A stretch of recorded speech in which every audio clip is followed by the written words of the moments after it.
नमस्कार, आप देख रहे हैं 4 PM और मैं हूं आपके साथ सिमरन। दोस्तों, हमेशा से न्यायिक मामलों में अपने बड़े फैसलों के लिए पहचाने जाने वाले बीआर गवई ने अपने रिटायरमेंट से ठीक 2 दिन पहले ना सिर्फ बहुत बड़ा फैसला सुनाया है, बल्कि उनका ये फैसला अचानक बहुत सुर्खियों में आ गया है। जहां कुछ लोग बीआर गवई की तुलना डीवाई चंद्रचूड़ से करने लगे हैं, तो बहस के दौरान ही कपिल सिब्बल जैसे सीनियर वकील ने फैसले के खिलाफ बड़ा सवाल किया है। लेकिन बीआर गवई की 5 जजों वाली संवैधानिक पीठ ने सुप्रीम कोर्ट के ही एक पुराने फैसले को रद्द कर दिया है, और ये वही फैसला है कि जिसके लिए बीआर गवई का कार्यकाल शुरू होने के पहले ही दिन राष्ट्रपति द्रौपदी मुर्मू ने उनको 14 सवालों का लेटर थमा दिया था। ऐसे में सवाल ये है कि बीआर गवई ने जाने से ठीक 2 दिन पहले 5 जजों वाली संवैधानिक पीठ की अध्यक्षता करने हुए कौन सा बड़ा फैसला सुनाया है और क्यों ये फैसला इतना चर्चा में है। दोस्तों, बात शुरू करें। पूरे मामले को समझने के लिए थोड़ा बैक में जाना होगा। दरअसल तमिलनाडु सरकार के रुके बिलों पे सुप्रीम कोर्ट ने 8 अप्रैल को ऐतिहासिक फैसला सुनाते हुए कहा था कि राज्य सरकार के बिलों पे राज्यपाल का कोई वीटो नहीं है, बल्कि ये असंवैधानिक है, और इसके लिए सुप्रीम कोर्ट ने 3 महीने की समय सीमा तय कर दी थी। आपको वह बता दें कि साल 2021 में एम स्टालिन की सरकार और राज्यपाल के बीच में मतभेद हो जाने से करीब 10 जरूरी बिलों को राज्यपाल ने रोक रखा था, और साल 2023 में जब बिल के लटके हुए काफी समय हो गया था, तो स्टालिन सरकार ने सुप्रीम कोर्ट का रुख किया था, और सुप्रीम कोर्ट ने पूरे मामले में ऐतिहासिक फैसला सुनाते हुए सभी स्टालिन सरकार के पेंडिंग सभी बिलों को मंजूर मनाते हुए 3 महीने की टाइम लाइन दे दी थी। आपको यहाँ बता दें कि जैसे ये फैसला आया था, तो मोदी सरकार को तुरंत उसमें हड़कंप हो गया। एक और जहां तत्कालीन उपराष्ट्रपति जगदीप धनखड़ ने सुप्रीम कोर्ट के इस फैसले का सरेआम विरोध जताया था, और सुप्रीम कोर्ट को सुपर संसद और फैसले को परमाणु मिसाइल तक कह डाला। और सिर्फ जगदीप धनखड़ ने ही नहीं, बल्कि बीजेपी सांसद निशिकांत दुबे ने भी इस फैसले का कड़ा विरोध किया और सुप्रीम कोर्ट के फैसले पे ऐतराज जताया था। लेकिन बीजेपी के और लोग चुप थे। लेकिन बीजेपी अंदर खाने कहीं ना कहीं इस फैसले से खुश नहीं थी, क्योंकि पिछले कुछ साल में राज्यपाल की भूमिका जिन प्रदेशों में बीजेपी की सरकार की नहीं होती है, वहां विपक्ष का रोल अदा करने के लिए बीजेपी के कुछ पुराने नेता या संघ से जुड़े लोग तैनात किए जाते हैं, जो विपक्ष की पूरी भूमिका अदा करते हुए दिखाई देते हैं। और अब कई बार राज्यपाल लोग अपने दिल्ली वाले आकाओं को खुश करने के लिए संवैधानिक मूल्यों का जम के मजाक उड़ाते हैं, और तमिलनाडु में शायद यही सब कुछ हो रहा था, और पहले भी कई राज्यों में इस तरह की बातें हो चुकी हैं। जगदीप धनखड़ खुद बंगाल के राज्यपाल कम विपक्ष के नेता के कारनामों को अंजाम देने के बाद ही उपराष्ट्रपति पे चयनित हुए थे।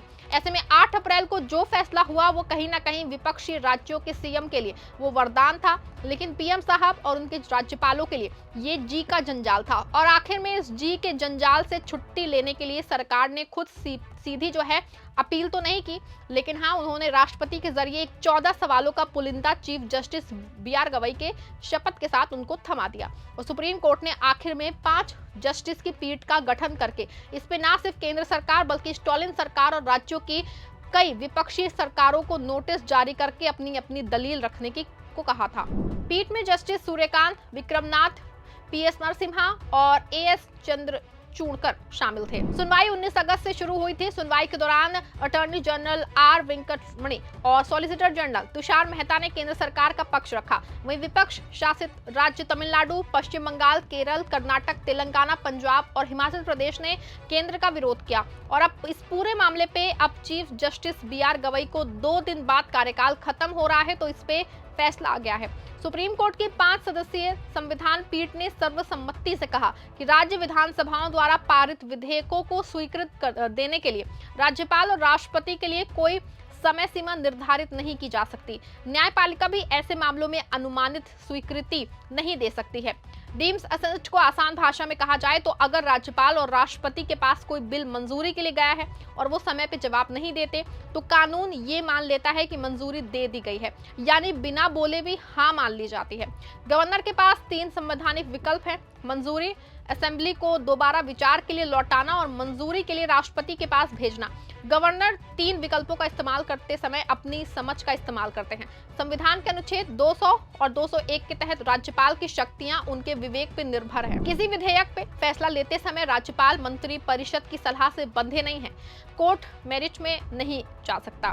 लेकिन दोस्तों, लंबे समय तक बिना किसी वजह के या अनिश्चित देरी होने पे कोर्ट समिति जो है निर्देश जारी कर सकता है। राष्ट्रपति के साथ भी ऐसा ही है। न्यायिक समीक्षा पे पूरी तरह रोक है, लेकिन लंबे समय तक कार्रवाई ना करने की स्थिति में संवैधानिक कोर्ट अपने संवैधानिक पद का इस्तेमाल कर सकता है। बेंच ने कहा कि गवर्नर या राष्ट्रपति के लिए न्यायिक रूप से समय सीमा तय करना सही नहीं है। राज्यपाल की मंजूरी को कोर्ट नहीं बदल सकता। राज्यपाल विधेयक को कानून बनाने के बीच में सिर्फ एक रबर स्टैंप नहीं है।